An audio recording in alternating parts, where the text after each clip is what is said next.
Okay, so welcome back, y'all.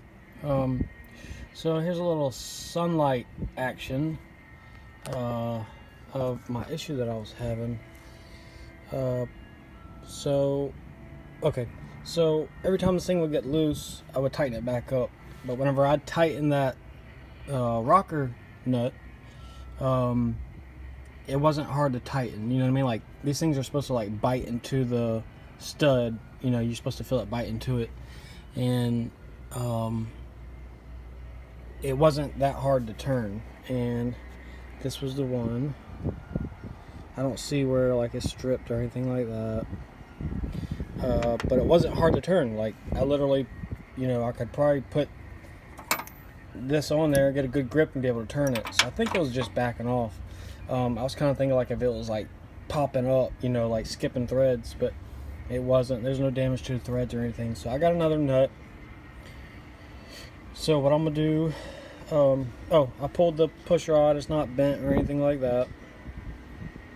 The only thing on the push rod that I did see was this side was shiny, which was the side towards the rocker.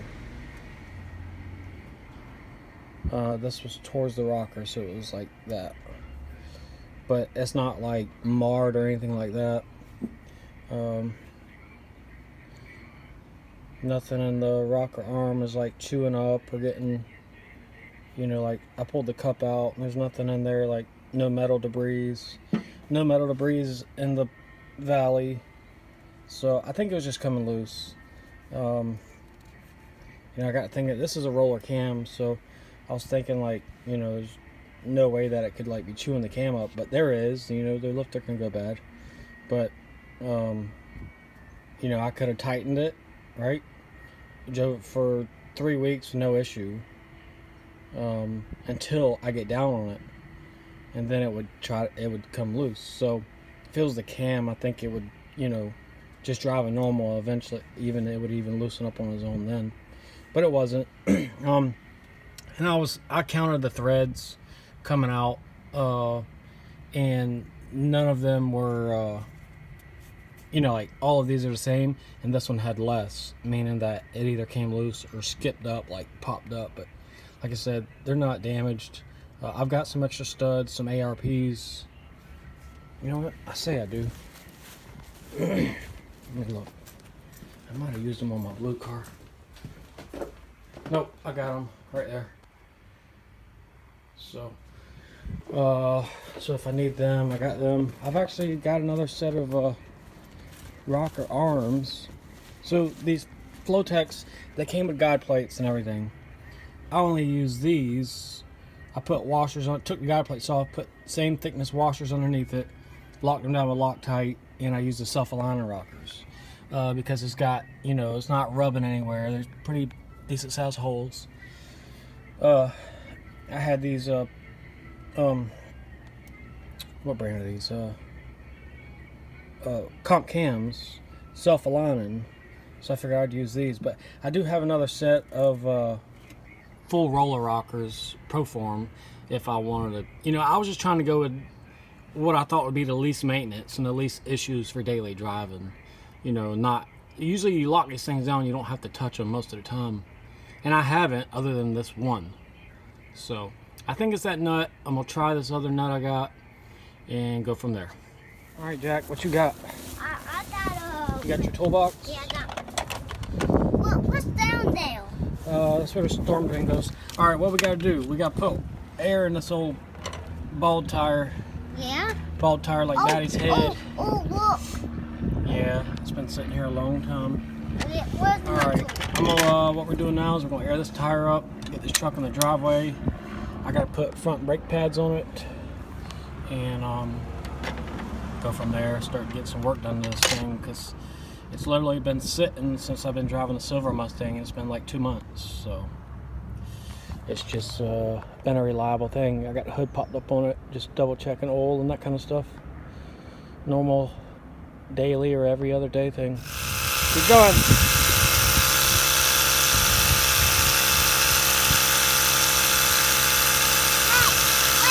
Wait. Keep going. I think It ain't pumped up yet. Keep going.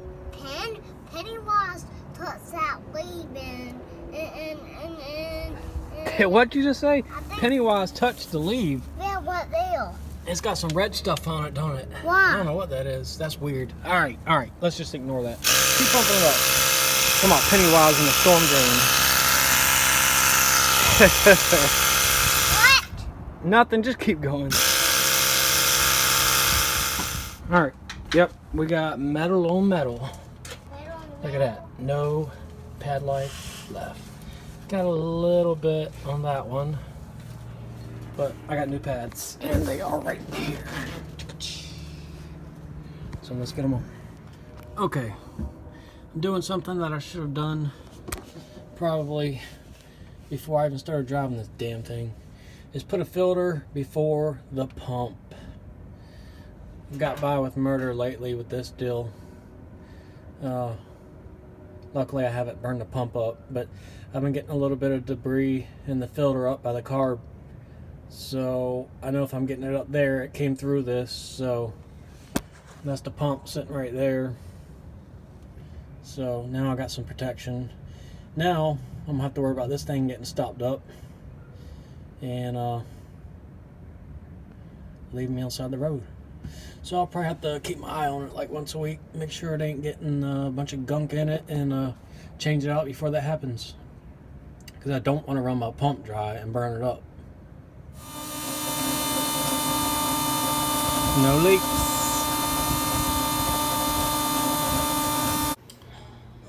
Alright, so I just performed a little bit of surgery on my Dragy.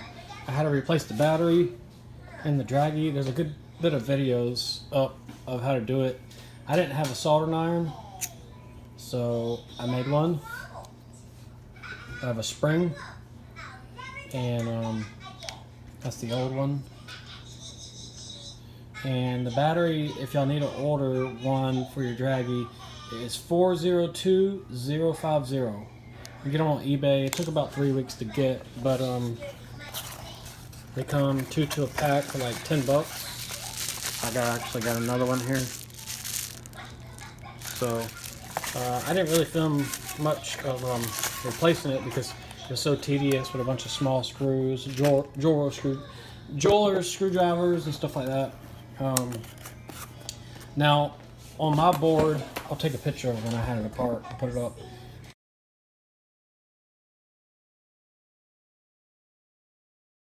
I couldn't like I tried to like solder, and it did solder it, but what I did was I took some extra wire and used the smallest connector I had, cut the end off, cut the loop off, and then like crimped it. So we'll see how it works. If it don't work, then I'm just gonna have to buy an actual solder gun. But that seemed to work. Anyways, Hey, that's the old one. Daddy. What? Look, I don't know where's the. Let's see if it's charging. Let's see if the GoPro's charging. Yeah. Yes, it is. Don't mess with it. Yeah, it's still charging. What? Before, I would only get it to blink red for about 5 minutes, and then it would just quit. And I couldn't get it to ever even take a charge, so I replaced the battery. On the bottom, you have to cut the screw. Don't touch it, Jackson. You have to cut the little tape off to get to those screws. Don't touch it. Don't touch it. Leave it alone. And I'm letting it charge up now. Hopefully I got it fixed. I'll know when that turns like that blue-green color. And we'll be good to go. It beats buying a $150 one.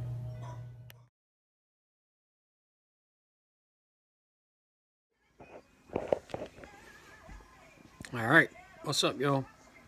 Welcome back. I had a couple of minutes. I came over here to visit my parents and waiting on them to get home. So, real quick, y'all probably noticed I got some fresh new lenses. Got some new glasses that are not scratched up, so that helps out. So, just an update so I was having issues with my eyes, y'all know that. I went to the eye doctor. They really couldn't see what was going on. The specialist, I haven't been yet because they're like 3 weeks out, like backed up. Anyways, I had a primary doctor visit a week and a half ago or a week ago, and they did lab work, and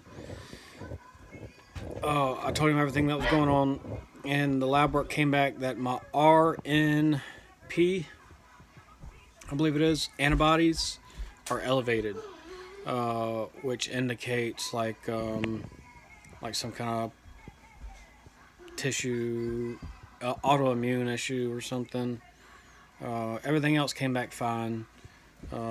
Anyways, he's supposed to be calling me and talking over everything with me.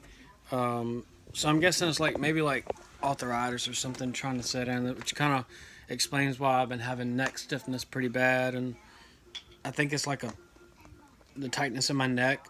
I think what it is, the tightness in my neck is causing really bad inflammation. Like every time I turn, it pops and I can feel everything pull.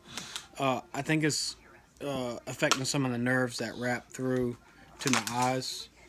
So I'm not sure what's going to being done about it, but whatever happened with my eyesight, the right eye definitely lost some vision. Left eye is fine now. So, anyways, I'm still kicking, so I'm good. I feel fine, so I'm not stressing it too much, but it's definitely something I want to get a handle on before anything tries to get worse. So, anyways, I got a few clips that I'm going to put together. I haven't really been filming much over the past couple of days, or about the past week. Just haven't had much going on. Ain't really felt like doing much. And it's finally in the mid-80s here in Georgia. So just kind of taking it easy for a little bit. But I am going to be going to a TNT day here within the next probably 2 weeks, I would say. And hopefully I'll get some Jackson, stop. Hopefully I'll get some good footage of that. Anyways, enough of me talking, and I'll keep y'all updated. Thank you for watching. Alright, so I ended up taking the front sway bar off. So I just need to wrap these up really good and zip tie them against that, so they won't end up rubbing a hole rubbing the hot or ground right there. Probably wrap some loom around it and then zip tie it to that. We'll be good. And that saved me whatever sway bar weighs. I think they're about 12 pounds. So, and that should free up the front suspension and allow it to travel a little bit more. And we'll be all good. Maybe when I do take this to the track, I'll get a little better 60 foot.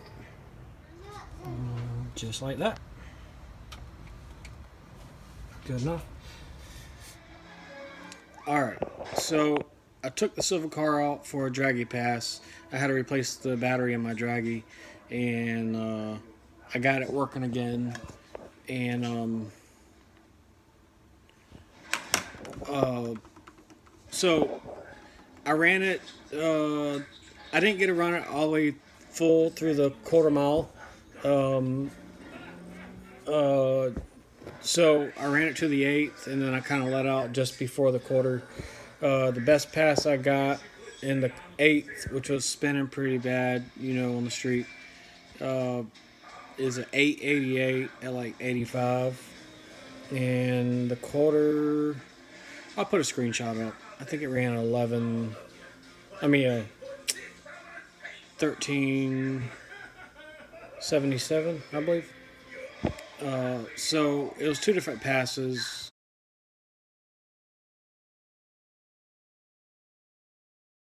So it ran 1177. Why the hell I keep saying 11? I wish.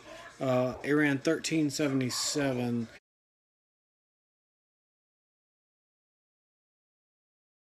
And that was letting out before the quarter was finished.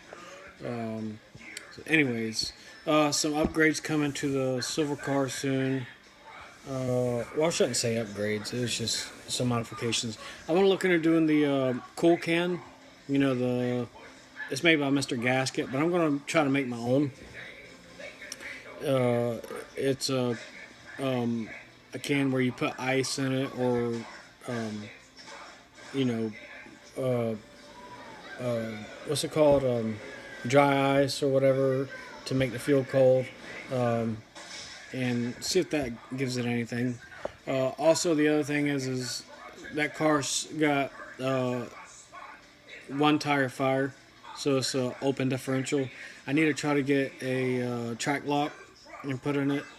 It's a 7.5-inch rear, so I thought about doing a mini spool, but I'm not sure how I feel about a mini spool with daily driving, especially in the rain. So we'll see. I'm probably going to be taking that car to the track.